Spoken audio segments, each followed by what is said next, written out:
നമസ്കാരം, ഞാൻ RJ ഫെമിനയാണ്. ഞാനൊരു ആലപ്പുഴക്കാരിയാണ്. പക്ഷെ ഈ നിമിഷം ആഗ്രഹിച്ചു പോവുകയാണ് കൽബ് നിറച്ചും സ്നേഹമുള്ള മലപ്പുറംകാർക്കിടയിൽ ജീവിക്കാൻ. മലയാളികളുടെ മനസ്സ് നിറച്ച കൊണ്ടോട്ടിക്കാരെ, നിങ്ങൾക്ക് അഭിനന്ദനങ്ങളുടെ നറുചുംബനങ്ങൾ.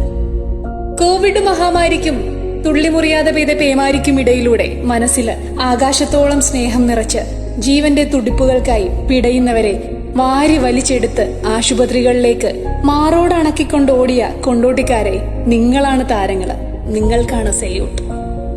മലപ്പുറത്തിന് മേൽ വർഗീയതയുടെ കരിനിറം തേക്കാൻ ശ്രമിക്കുമ്പോഴും സഹജീവികളുടെ മേൽ ചൊരിയേണ്ട കരുണയുടെയും സ്നേഹത്തിന്റെയും കരുതലിന്റെയും കാര്യത്തിലായിരുന്നു എന്നും മലപ്പുറത്തിന്റെ ശ്രദ്ധ.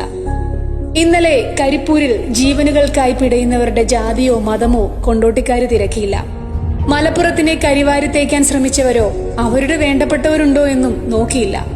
ഒരു മഹാദുരന്തമുഖത്ത് മലപ്പുറത്തുകാർ എങ്ങനെയായിരിക്കണമെന്നത് കാണിച്ചു കൊടുത്തു കൊണ്ടോട്ടിക്കാര്. ദിവസങ്ങളായി കോവിഡിന്റെ പിടിയിലമർന്ന കൊണ്ടോട്ടി കണ്ടെയ്ൻമെന്റ് സോൺ മൂലം വരിഞ്ഞു മുറുക്കിയപ്പോൾ വ്യാപാര സ്ഥാപനങ്ങളും ഓഫീസുകളുമെല്ലാം കെട്ടിപ്പൂട്ടി അടച്ചിടേണ്ടി വന്നു. ഇതോടെ വഴിമുട്ടിയത് ജീവിത വരുമാന മാർഗങ്ങളായിരുന്നു. പിറകെ വന്നത് കാലവർഷക്കെടുതിയും.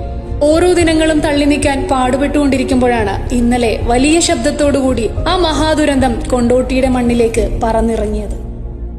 ഒരു മാസ്കും മുഖത്തിട്ട് കാര്യമറിയാൻ കുതിച്ചെത്തിയവരുടെ കൺമുന്നിൽ തെളിഞ്ഞത് മനസ്സ് തകർത്ത മഹാദുരന്തത്തിന്റെ കാഴ്ചകളായിരുന്നു. എന്നും തലയ്ക്ക് മുകളിൽ പരുന്തുകളെ പോലെ വട്ടമിട്ട് പറക്കുന്ന വിമാനങ്ങളിലൊന്ന് ചിറകറ്റ് നിലംപതിച്ചപ്പോൾ ഉള്ളിൽ നിന്നും ഉയർന്നത് നിലവിളിയൊച്ചകൾ. പക്ഷെ മഹാദുരന്തമുഖത്ത് പകച്ചു നിൽക്കാൻ കൊണ്ടോട്ടിക്കാർക്കായില്ല.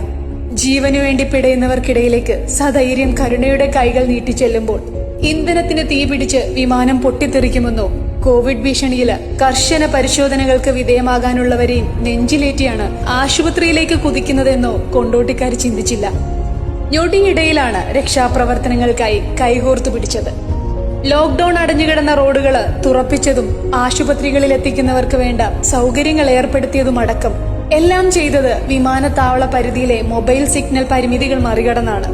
കരിപ്പൂരിൽ നടന്ന ദുരന്തം പുറം ലോകം അറിഞ്ഞതും റോഡിലെ തടസ്സങ്ങൾ മാറ്റാനും രക്തം ലഭ്യമാക്കാനും മരണപ്പെട്ടവരെയും പരിക്കേറ്റവരെയും തിരിച്ചറിയാനുമടക്കം ലോകത്തങ്ങോളം ഇങ്ങോളമുള്ള മലയാളികള് സോഷ്യൽ മീഡിയയെ കൺട്രോൾ റൂമാക്കി മാറ്റിയത് നിമിഷങ്ങൾ കൊണ്ടാണ്.